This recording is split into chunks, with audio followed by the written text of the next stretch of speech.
May 26th is the last day of school. What do you think teachers do when they're not in class anymore? Let's find out in our book, Last Day Blues.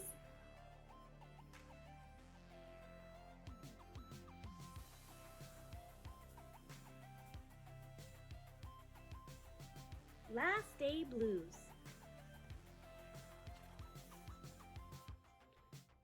Written by Julie Danneberg, illustrated by Judy Love.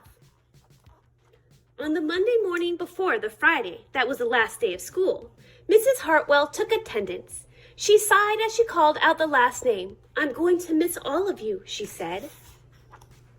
The kids nodded in agreement. "I'm going to miss my friends," said Shannon. "I'm going to miss Miss Daisy," said Dan. "I'm going to miss chocolate milk and pizza for lunch," said Joe. Everyone felt a little blue thinking about the last day of school, even Daisy. That afternoon during recess, the students talked as they hung out on the jungle gym.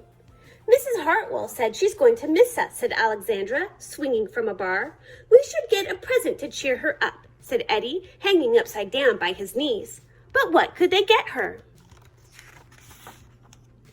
"I could give her the rest of my sandwich. It's my mom's bologna special," said Josh. "Or a coffee cup, or a new pen, the kind with feathers and beads." The students thought and thought, but couldn't come up with one single idea that they all agreed on. "We'll think of something tomorrow," Eddie assured everyone as they lined up at the drinking fountain. On the Tuesday before the Friday that was the last day of school, Mrs. Hartwell read the final page of their last read-aloud book. "I'm going to miss circle time," said Mrs. Hartwell. "I'm going to miss science," said Emily. "I'm going to miss seeing Mrs. Hartwell wear her safety goggles during science," said Jack, giggling. And so before they got too sad, Mrs. Hartwell put on her safety goggles one last time, just for fun.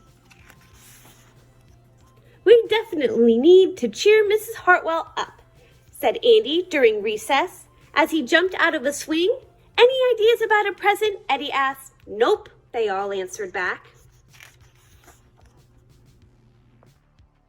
On the Wednesday before the Friday that was the last day of school, Mrs. Hartwell brought in her super-duper sugar cookies with extra frosting. "I'm going to miss snack time, but I can't wait for barbecues by the pool," said Jack. "I'm going to miss recess, but I can't wait to play hide and seek outside after dinner," said Alexandra. "I'll miss school, but I can't wait for summer vacation," said Josh. The class discussed their summer plans and drowned their last day blues with another round of milk and sugar cookies. "I don't know whether to be happy or sad today," Andy said the minute they all arrived at the jungle gym. "Mrs. Hartwell is sad," said Olivia. "She probably doesn't want the year to end." "While we're swimming, she'll be reading her old lesson plan," said Walker. "And while we're playing, she'll be trying to remember the fun times we had this year," said Dan. And that's when an idea zipped, zapped, and zinged through Eddie's brain. "I know exactly what will cheer her up," Eddie said, jumping down from the jungle gym. The class agreed it was perfect. On the Thursday before the Friday that was the last day of school, Eddie raised his hand right after Mrs. Hartwell started language arts.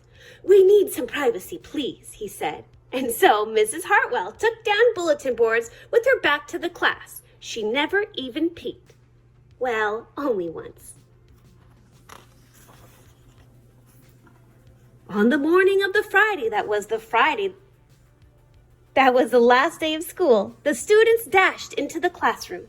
They snapped open the shades for the very last time. They did their chores for the very last time. They fed Daisy for the very last time.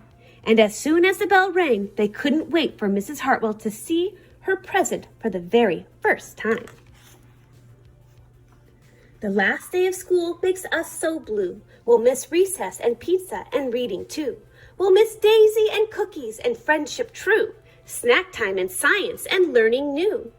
We'll miss spelling bees for our test review and groundhogs that play peekaboo. The year's been great, a big woohoo! There are many things to miss, it's true, but mostly what we'll miss is you. Later on during recess, Eddie said, "I think Mrs. Hartwell liked her present. I just hope it helps," Margaret said. Poor Mrs. Hartwell, they all said sadly as they pictured their final goodbye. Teachers must hate the last day of school. And then it was time. The bell rang. Goodbye, the students called as they rushed out the door. Goodbye, Mrs. Hartwell called after them. And then she returned to her empty classroom. It's just you and me, Daisy, she said. I'm sure going to miss them this summer.